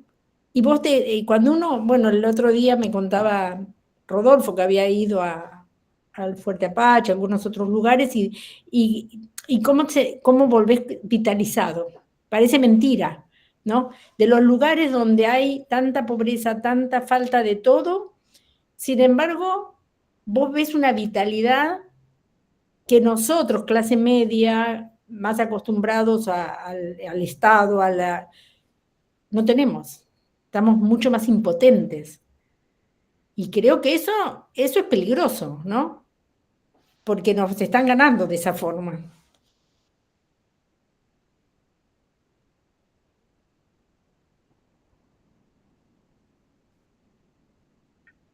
Una cosa, estaba buscando el libro que vos, Celia, mencionaste, lo de Verónica Gago, para Renata. Se llama La razón neoliberal, tiene ya 10 años, pero... Pero ellas siguieron trabajando, debe haber artículos, debe haber más cosas. Artículos, sí, eso es lo que estaba viendo y le mandé y puse en el chat para todos. Pero el texto trabaja muy bien toda la parte del desarrollo de la primera década del siglo XXI en la Argentina después de 2001, y trabaja realmente muy interesante todo el trabajo del texto que Verónica tiene, que es yo ya ni lo recordaba, pero bueno, ahora estaba presente en función de lo que comentaba Celia. Y nada, después en este sábado tan interesante que tuve en la charla, bueno, mi amigo que vive, del que comenté anteriormente, que trabaja en un hospital de oncología cerca de París, que se llama Hospital Gustave Roussy. Él vive en Bruselas y viaja desde su casa hasta París una vez por semana. Bueno, va y viene para trabajar allí. Es argentino y está a cargo de residencias médicas, ¿no? Entonces, uno de los comentarios que me acordé es el siguiente: él tiene residentes a cargo, la mayor parte, excepto uno que es francés, 8 son magrebíes, fundamentalmente tunecinos. Él hace medicina nuclear y estudios de PET, y lo que me comentaba es lo siguiente, porque muchos de estos residentes del norte de África, y particularmente estos que vienen de Túnez, le decían, no, nosotros, y no era uno, sino varios, elegimos esta especialidad porque con esta especialidad no tenemos que hablar con los pacientes. Y eso también, no, porque es parte de lo que escucho con Mayra y con Sandro también, ¿no? Y estos son tunecinos residentes en Francia. Algunos se quedan, otros vuelven a Túnez, pero muchos de ellos vuelven a vivir en Túnez, pero cruzan a Francia para hacer guardias, porque por supuesto que el salario de una guardia para hacer un estudio en medicina nuclear, que es mucho más alto que lo que pueden ganar en Francia que en Túnez, y es cruzar solamente el Mediterráneo. Así que no hay dificultad allí. Pero es lo que ocurre acá. Acá muchos colegas sabemos que viajan a distintas provincias para cumplir o hacer una guardia, y esto también ocurre en el norte global, o por lo menos en relación a lo que él comentaba. Digo, sí, es esto, es un proceso en Occidente muy, muy potente, más allá de la diversidad que existe con respecto a las condiciones situadas en Europa o en el norte de África o las que tenemos en América Latina. Pero bueno, que fundamentalmente el tema de la deuda varían las formas en las cuales se procesa, pero que el sello de la colonialidad sigue estando presente y sigue siendo a fuego, ¿no? Bueno, esto, interesante. Me acordé esto, digo, no. Por lo menos en esta especialidad no tenemos que hablar con los pacientes. Y son gente que viene de Túnez o del Magreb, ¿no? Sí, está bueno también pensar, no sé, se me ocurre, Rodolfo, pensar, bueno, no se profundizó ahí, pero está bueno el dato, ¿Por qué será, no? Que no, porque a veces uno puede pensar en la negación de querer atender, pero andás a ver también la discriminación que puede sufrir un médico siendo no español, sus rasgos, su mal. Acá pasa mucho a veces en la aportación, digamos, ¿no? Y se supone que por los rasgos y demás, alguien son médicos, otros son enfermeros, o a mí me ha pasado, yo les he contado situaciones en las cuales dice, por suerte había un enfermero presente. Yo digo, de este lugar también pensar, ampliar esa idea, de pensar por qué también eligen una profesión en la cual no tengan que estar expuestos, digamos, a algún señalamiento, a algunas dudas respecto de su capacidad, en relación a la profesión, ¿no? Digo, por ahí es lo que pensaste vos también, digo, pero está interesante también pensar, ¿no? A veces, Sí. yo tengo alumnos de primer año que decían que querían una especialidad, no era anatomía patológica, porque no le gustaba el trato con las personas, el primer año. Este chico sí decía que era eso, quería hacer anatomía patológica, ya había averiguado todo. Después, al fin del año, digamos, era uno de los que más hablaba. Yo pienso que se activó otra cosa acá. Pero bueno, más allá de esto, de las personalidades y demás, pensar también en la estigmatización, en esta de exposición, bueno, lo que hablamos, la interculturalidad. Sí, no lo dudo, no lo dudo. Digo, y este chico es, bueno,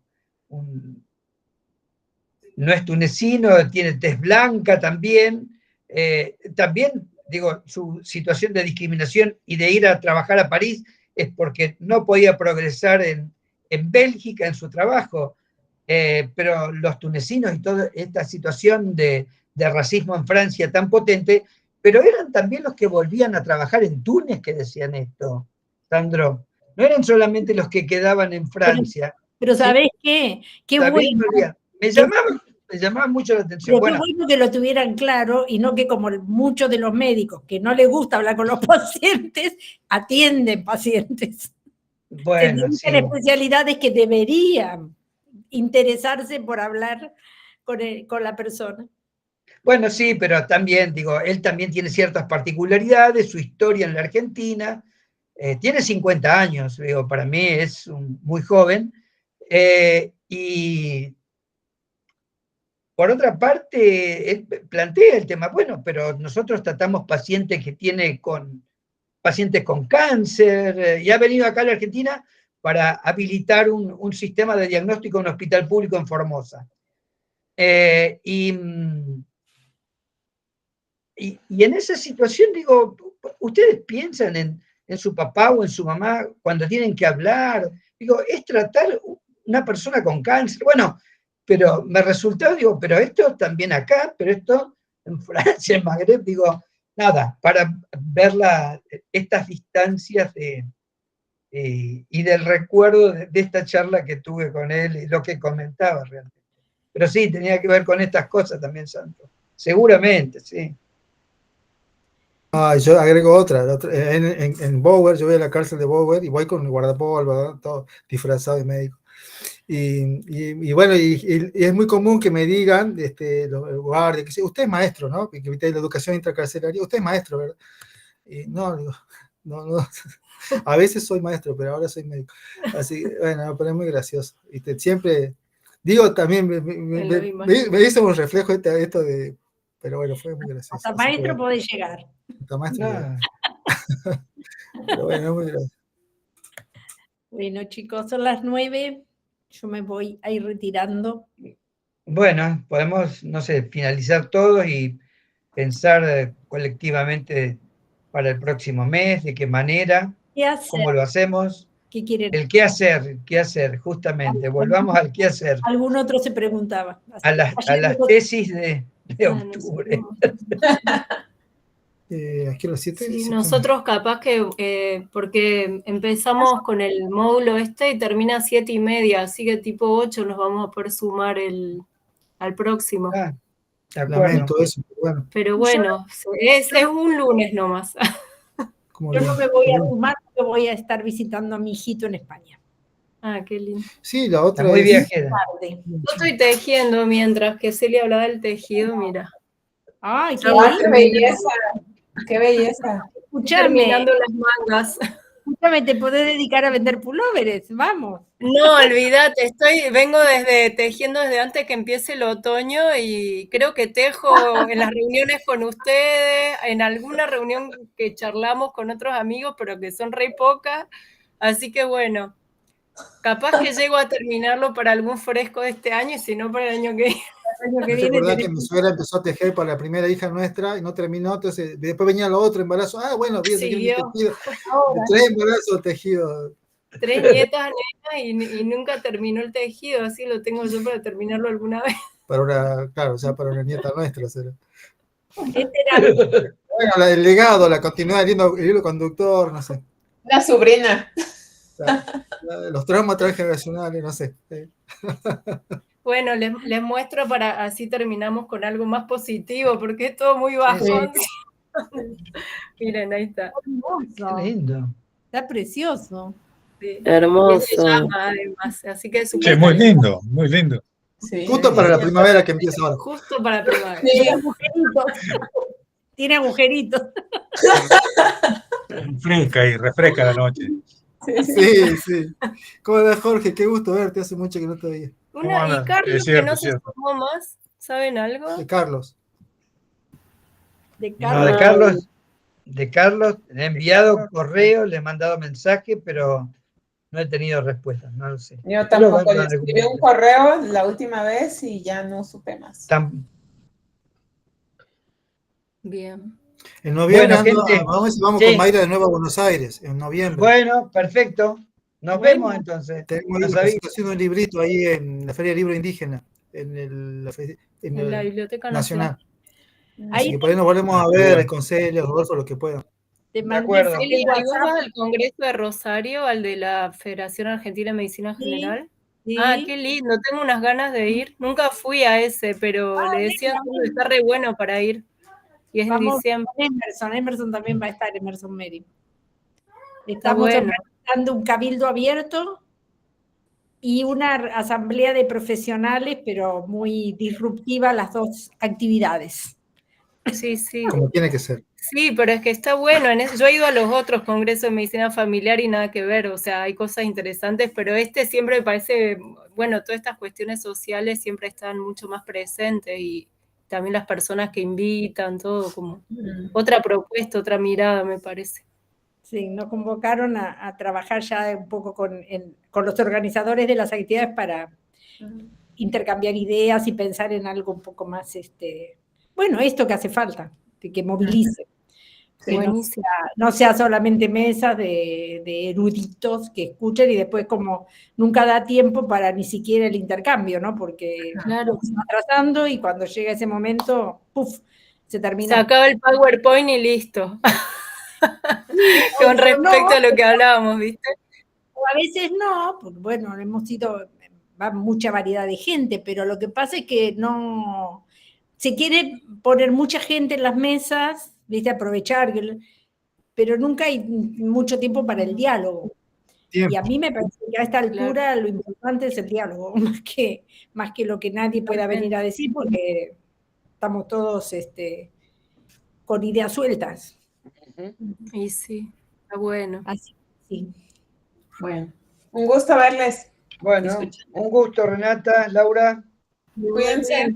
Bueno, Jorge, Mayra. Nos vemos. gracias. Nos vemos por aquí, Laura. Nos vemos en México. Yes. Chao, chao. Chao. Chao, chao. Chau, chau. Chau, chau. Bueno, me decís que el jueves por ahí vas a tratar de ir a la charla esa, a la cosa esa. Trataré de... ¿Pero vas a ir o me vas a dejar plantada?